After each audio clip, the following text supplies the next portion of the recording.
there's a great quote from Poison Ivy that says, there's a myth that rock and roll destroys and has to burn up those who use it.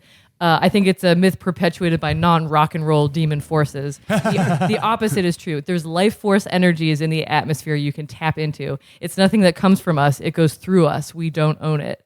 Ooh, I love that shit so much. That's magic. Yeah. That's magic. Literal magic. Yeah. Were they?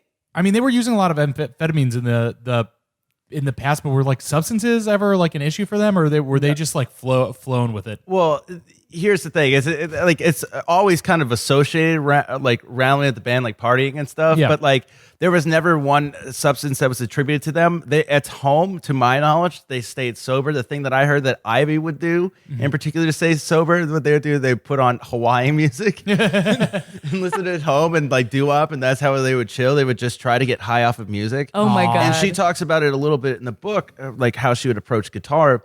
She would kind of like she would tend to play like a rhythm guitar, and she would try to get like high off the stuff she was playing and not trying to play like the most complex thing that she could play. But play something that's like hypnotic. Yes. And you can just do. And what would strum. give her the energy and give her that lift. That's amazing. Yeah, no, the band members that they've lost along the way were, dabbling in heroin and stuff, and they obviously did a bunch of psychedelics in their like young youth, but yeah, they're the rare band, honestly, that we've read a book about that didn't have like an addiction narrative at the heart of it. So shout out to rhythm guitar. Shout out to rhythm guitar. Yeah. And so unfortunately, Lux passes away in 2009 from a tear to his aortic wall. Ooh, just from rocking too hard? I think it's just from life. I think you're missing the most important part from this. What? Is that he was the lead vocalist for the band in Spongebob Squarepants in 2002. Yes. We didn't talk about that. SpongeBob. Yes.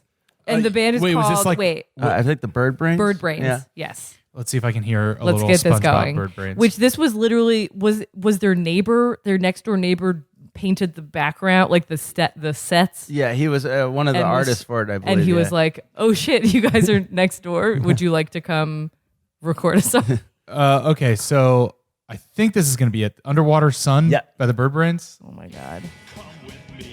Oh yeah. That's Lux.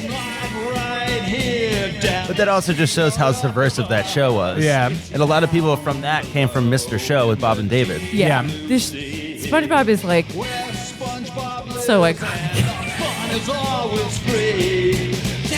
Down to the bottom of the sea. The song also Our is salty great. friend SpongeBob waits. Yeah, I'm trying to remember who they said like actually produced the instrumental, because it wasn't Ivy. Yeah, It was but someone they who- basically did like But a somebody who's sound been effect. listening to Ivy for their entire life. Yes, exactly. Underwater sun.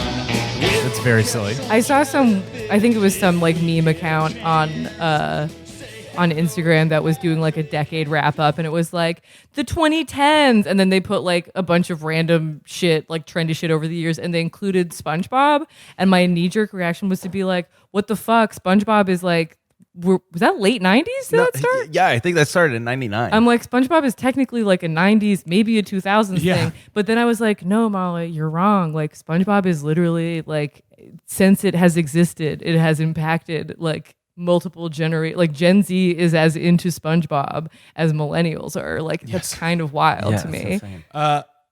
Before we influential. go out of the music thing, is there any other track from like Yes. the late era stuff that you really like? I mean, Just to kinda see where they- Stay Sick in particular, the first track is a cover. It's called Bop Pills. Although it's from 1990, in my opinion, they have good songs off of every album, including like the last album, Fiends of Dope Island.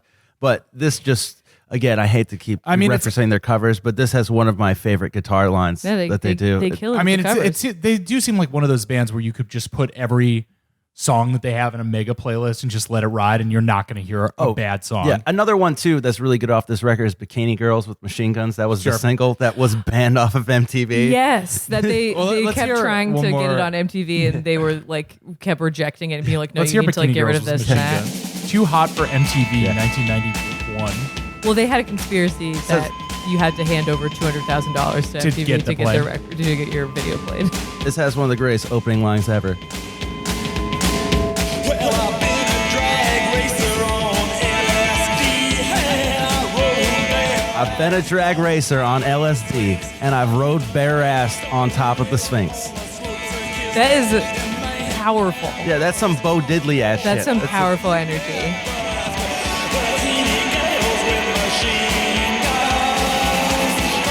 This sounds like it could be on Spongebob too.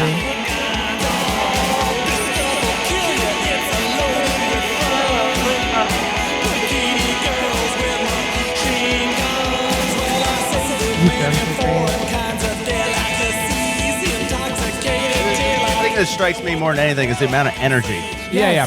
Oh They're yeah. in the song. Oh no, Yeah. it's extremely like twitchy and nervy. You like can't help but like moving toward it.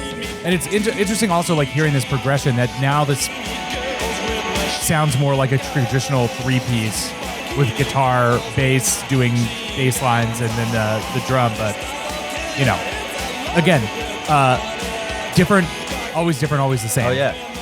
I was gonna say, I feel like you could draw a parallel to your beloved OCs in that every Yeah. record that they make is like different but better. Yeah. But like slightly different. Yeah. Nothing too crazy.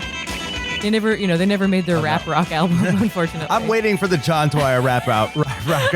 Maybe that can be my theoretical baby mommy album.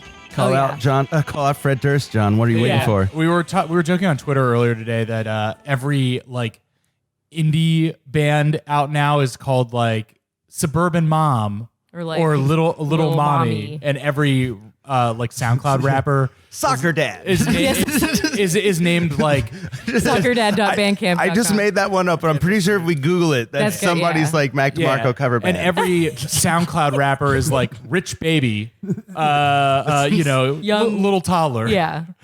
So I was theorizing that you could bridge this dialectic by creating a new indie rap rock hybrid called Baby Mommy. And I think that I'll get John Dwyer to play guitar for it. Did you say soccer dad or soccer daddy? I can't remember. No, I can't remember. There's definitely a soccer mommy. I said Soccer Dad. There's nothing on Bandcamp, so either they're not ready Register for Bandcamp. that domain now. Yeah. Go to the Dive for- Guys it's and up for grabs. register your Brooklyn band. Tap their sacred reverb pedal. Yeah. Yeah. You got to do it.